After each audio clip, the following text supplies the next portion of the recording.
not. I'm just not. You know when you're not really feeling it like you used to, and this is why I think it's important. It's going through a transitional Yes. period. Yeah. It's going through a transitional. And I think that's what it is. Mm. I don't know. Am I on? I don't want to Yeah, yeah, be no, you're like in, you're sitting on in. top of you and that you look like you're uncomfortable Yeah, already. Do you no, know no, what I mean? I'm big in it. I'm quite a big person, but I'm good. I'm ready. I'm ready. Well, it's already recorded Okay, anyway. love. There's All no right, let's edits. go. Let's go. Viddal Riley joins us. We're in London. Thank you very much for inviting us down to the press day. You are fighting next week in Liverpool. First of all, it's really good to see you again. And secondly, thank God you're back out, Viddal. I'm glad you feel that way. I feel that way also. So feelings mutual. So talk to me about this fight. Obviously, activity is key. And it just feels like I know you had your rib injury from your last fight when you was out with Lethal Lowell, Mikhail Lowell. Yeah. But how's it been like You know what? since? It's been a good year. It's been a quiet year. Wow. It's been a quiet year, but it's been a good year. Has it been a year? Yeah, well, it feels like a year. It's been no. I thought in March. I thought March, Yeah, yeah, yeah. March 31st, and we're returning in December. So it feels like a year. You know, a year's passed. I'm used to being more active.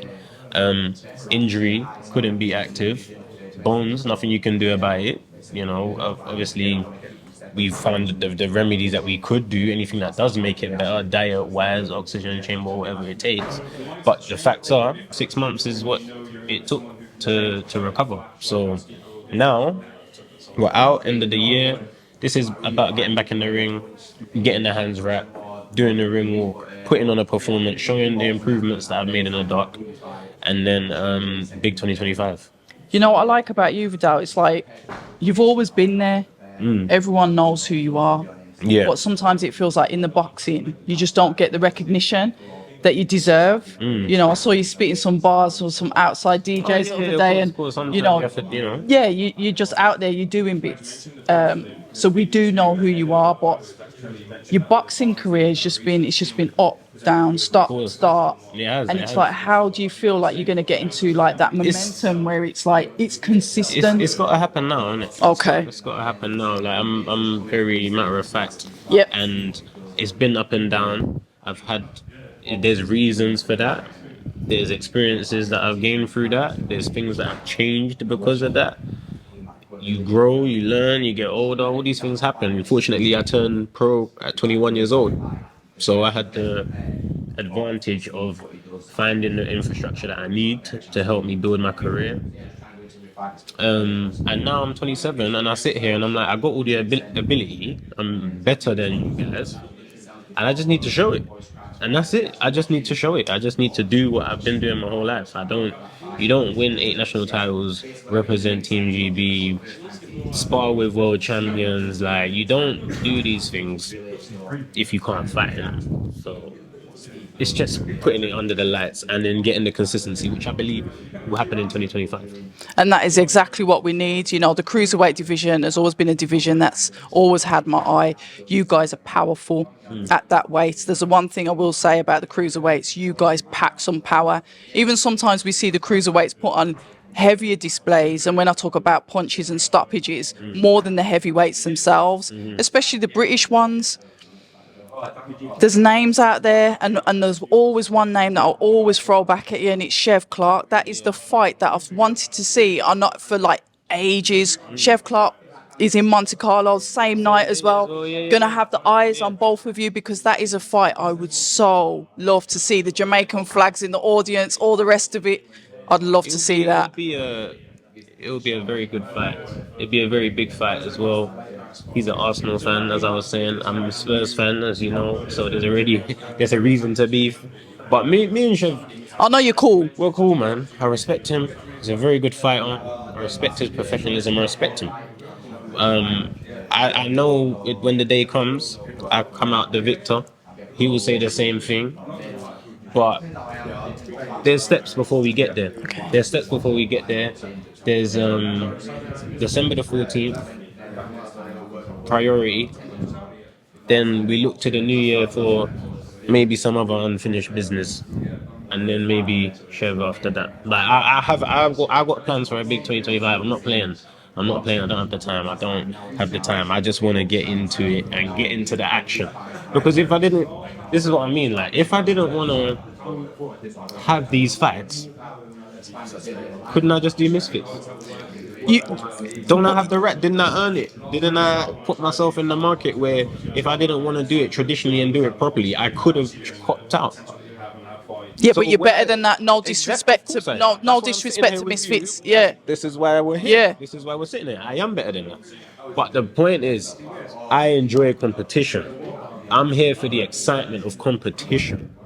So I know I got to handle business December 14th, and then we're gonna enter the real fun phase, and the roller coaster clicks rolls down. That's 2025.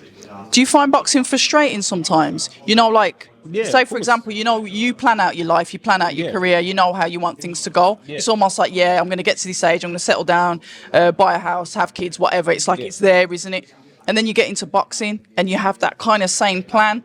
And then it's like you've all these bumps in the road. How do you deal with that? Because one thing I will say about you, considering you're so young, you've got a real mature head on your shoulders. Boxing does that to you, know. Boxing matures you. Does it? I think so, yeah. But does it work with all fighters though? Because It will. do you understand what I'm saying? The ones that succeed, All right. they had to mature to get to where they got to. Because immaturity is not a trait of a world champion. I like that. So you had to mature to a certain level to achieve that level of success. Like boxing matures you. So I don't know. I just think of I don't know. I don't even remember your question now. I remember. It's like the plans, the Oh, yeah, strategy, and like the is bumps boxing in the frustrating? roads, innit? Yeah. Life is frustrating. So of course boxing is frustrating. Anyone that says boxing is not frustrating, they're lying. Life is frustrating. So boxing is just a small microcosm of life. It's just the same things that you see in life you see in boxing. So it is frustrating, but how you deal with it? How do you deal with it? How you keep your mind in check? How do you make sure you keep ticking the boxes that you need to tick? Because it's frustrating. Like you can't break down over frustration. It's life. You just gotta move on. Do what you're doing. Corners, your dad, Yeah. still with you? Of course. Okay, see, I have to ask only because you mentioned there's been potential changes. So I was thinking, No, what's listen, that about? Don't ever associate changes with that. Okay, see, he's put me on notice. No.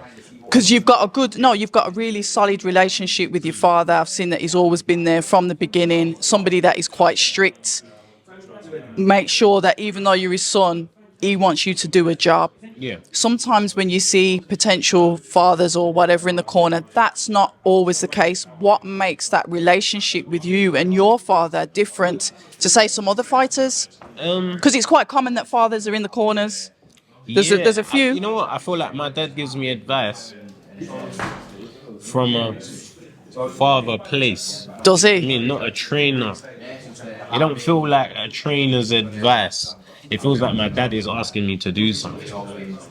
Do you know what I mean? It's hard to. Nah, I hear that. But like I said, he's taught me how to do many other things in my life. Boxing is so small, you know. People get caught up on boxing. Boxing is so small. He had to teach me to walk at some point. He had to teach me how to use a knife and fork at some point. He had to teach me to read at some point. He had to teach me how to dress myself at some point. I'm pretty sure he can teach me how to do boxing. Do you know what I mean? So when he told me to do things, it's just like, okay, like my dad's asked me to do it. He has my best interests at heart. Do it. I don't feel like boxing trainer. It's my dad. So if somebody tried to like step in, say as you climb the ladder of the cruiserweight division, you start to hold more belts, work towards that world title level. And so you know what it's like. Somebody gets in your ear, sends you a DM. Yeah, I think I can do this with you. You know, really talks up a good game. I'd like to be in your corner. What would your response to be somebody that tries to not snake your dad, Yeah. but Well, it's impossible. okay? It's impossible to.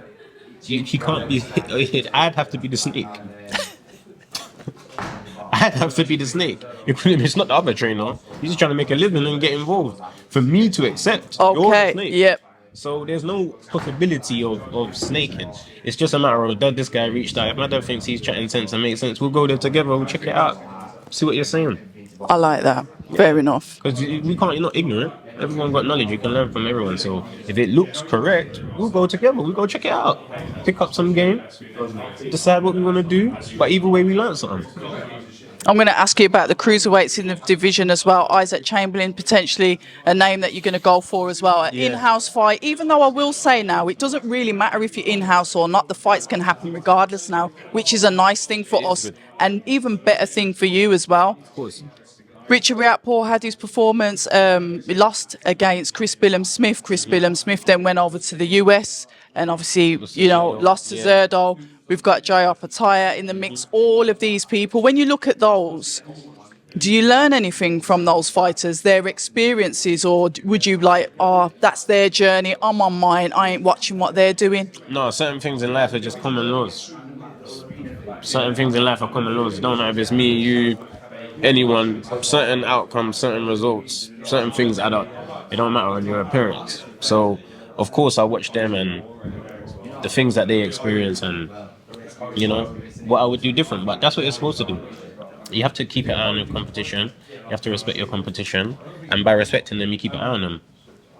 So, yeah, always see what's happening. Think about the dynamic, how that brings them closer to me, further away from me. But either way, we just keep training because you don't control those fights. You don't control those things. You control getting better. And then everything else will work itself out. Pat Brown has recently signed as a cruiserweight as well. I think there's another fighter and his name skips I think he's signed with George Groves. I think he's either a light heavy or a cruiser. Rolreg? I can't remember his name. Sure. But when you look at these up and coming, they're going to be obviously looking at you as well as part of the division and thinking, fancying their chances. You in this position now, what would you say that you've learnt the most from other fighters? What's the lesson that you've looked and thought, you know what, I ain't going to let that happen to me? There's There's so many. Anything that stood out? Where you've literally thought, you know what, forget that. No. The only thing that I look at others and think is, when I get your opportunity, I'm gonna seize it. That's what I think. I watch the competition. I watch Richard come up short against Billum. I watch Billum come up short against Zerdo. Like these are world title fights. These are the top of the game. So I just look at them and think, all right, if I was in your position, how would I avoid being you? That's it. And we love that. That's a bit of advice there. So listen, all the best for your fight on Saturday. I will be there.